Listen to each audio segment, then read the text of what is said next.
പരമാത്മ ജ്യോതി ധർമ്മ സന്ദേശയാത്രയ്ക്ക് പാലകുറുമ്പ ക്ഷേത്രത്തിൽ സ്വീകരണം നൽകി. മേൽശാന്തി കേശവൻ നമ്പൂതിരി ശിവലിംഗത്തിൽ മാല ചാർത്തി. യാത്രാ സാരഥികളും പാലകുറുമ്പ ട്രസ്റ്റ് ബോർഡ് ചെയർമാൻ ജയരാജൻ പാലകുറുമ്പിലും സംസാരിച്ചു. ക്ഷേത്ര എക്സിക്യൂട്ടീവ് ഓഫീസർ, ട്രസ്റ്റ് ബോർഡ് മെമ്പർമാർ തുടങ്ങിയവർ ചടങ്ങിൽ പങ്കെടുത്തു. ആലപ്പുഴയിൽ നിന്നും ആരംഭിച്ച് പരമാത്മ ജ്യോതി ധർമ്മ സന്ദേശയാത്രയാണ് നമ്മുടെ ക്ഷേത്ര സന്നിധിയിൽ ഇപ്പോൾ എത്തിച്ചേർന്നിട്ടുള്ളത്. നമ്മുടെ ക്ഷേത്രത്തിൽ എത്തിച്ചേർന്നിട്ടുള്ള ഈ സന്ദേശയാത്രയെ നമ്മുടെ മുഴുവൻ ഭക്തജനങ്ങൾക്കും വേണ്ടി ആർദ്രമായി സ്വാഗതം ചെയ്യുകയാണ്.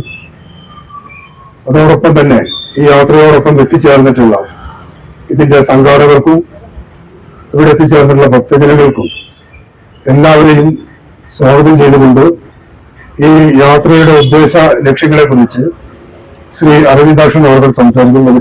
എന്റെ ശരീരം എന്നല്ലേ പറയുന്നത്, ഞാൻ ശരീരം എന്ന് പറയാറില്ലല്ലോ. എന്റെ കണ്ണുകൊണ്ട് ഞാൻ കണ്ടു, എന്റെ കാതുകൊണ്ട് ഞാൻ കേട്ടു, എന്റെ നാവ് കൊണ്ട് ഞാൻ സംസാരിക്കാം. ഭാരതം ആത്മാവിൽ രമിക്കുന്നവരുടെ നാടെന്നാണ് ഈ വാക്കിന്റെ അർത്ഥം.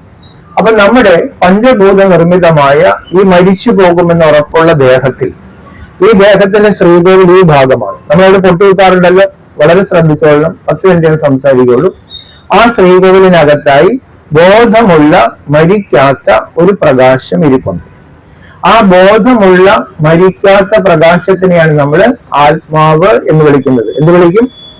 ആത്മാവ്. ആ പ്ലസ് തമസ്, ഇരുട്ടല്ലാത്ത ഒരു കെടാവിളക്ക്. ആ വിളക്കിന് ബോധമുണ്ട്.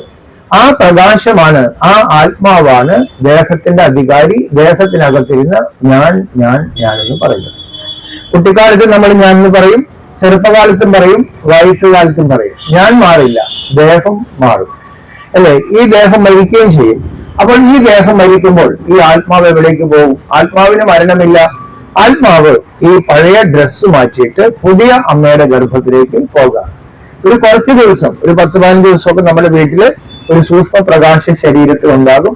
അപ്പോൾ എപ്പോഴും നമ്മൾ വീട്ടിലിരുന്ന് ഈ 1-ാം പാഠം അഭ്യസിക്കണം.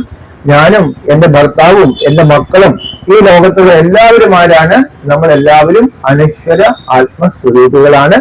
ഈ ഭൂമിയാകുന്ന കർമ്മക്ഷേത്രത്തിൽ പ്രകൃതി നൽകിയ ദേഹമാകുന്ന വസ്ത്രം ധരിച്ച് അഭിനയിച്ചു കൊണ്ടിരിക്കുകയാണ് നമ്മളെല്ലാം. ഇതൊരു നാടകമാണ്. അപ്പൊ അടുത്ത അമ്മയുടെ ഗർഭത്തിൽ പോകുമ്പോൾ നമ്മൾ ഈ യാത്രയിൽ എന്താ കൊണ്ടുപോകുന്നത്? നമ്മൾ ചെയ്ത കർമ്മങ്ങൾ നമ്മുടെ കൂടെ വരും. നമ്മൾ കർമ്മം കൊണ്ട് ഉണ്ടാക്കിയ ഒരു സമ്പത്തും നമ്മുടെ കൂടെ വരില്ല. ബന്ധുമിത്രാദികൾ നമ്മുടെ കൂടെ വരില്ല. അപ്പോൾ ഈ കർമ്മം നമ്മുടെ കൂടെ വരും. അത് ഉറപ്പുള്ളത് കൊണ്ടാണ് കർമ്മത്തിൽ എന്ത് കൊണ്ടുവരണം എന്ന് പറഞ്ഞു? കർമ്മത്തിൽ നമ്മൾ ധർമ്മം കൊണ്ടുവരണം, അല്ലെ? ഈ സത്യം മനസ്സിലാക്കിയാൽ എന്താ? ഞാൻ മരിച്ചു പോകില്ലേ, ചാവുന്നതിന് മുമ്പ് പരമാവധി സൂക്ഷിക്കണം, എന്ത് തോന്നിവാസം കാണിക്കാം. അതാണ് ഇന്നത്തെ ലോകത്തിന്റെ അവസ്ഥ. ഈ വിദ്യാലയത്തിന്റെ ആസ്ഥാനം രാജസ്ഥാനിലെ മൗണ്ട് അബു ആണ്. കോഴിക്കോട് ജില്ലയിൽ നമുക്ക് ഏകദേശം 18ഓളം കേന്ദ്രങ്ങളുണ്ട്. നിങ്ങളുടെ അടുത്തുള്ള പന്തീരങ്കാവ്, വള്ളിക്കുന്നില് ഇതിന്റെ ശാഖയുണ്ട്. അവിടെ വൈകുന്നേരങ്ങളിൽ 1 മണിക്കൂർ വീതം 7 ദിവസം പോയിട്ട് കേൾക്കുകയാണെങ്കിൽ നിങ്ങൾക്ക് ഇതിനെക്കുറിച്ച് കൂടുതൽ മനസ്സിലാകും. ഇതിന് യാതൊരുവിധ ഫീസും ഇല്ല, സൗജന്യമാണ്. ഇതിൽ ജാതി, മത, വർഗ, വർണ്ണ ഭേദമന്യേ എല്ലാവർക്കും തന്നെ പഠിക്കാവുന്ന ഒരു വിദ്യാലയമാണ്. ആബാലവൃദ്ധം ജനങ്ങൾക്കും ഈ വിദ്യാലയത്തിലേക്ക് പ്രവേശനം സൗജന്യമാണ്.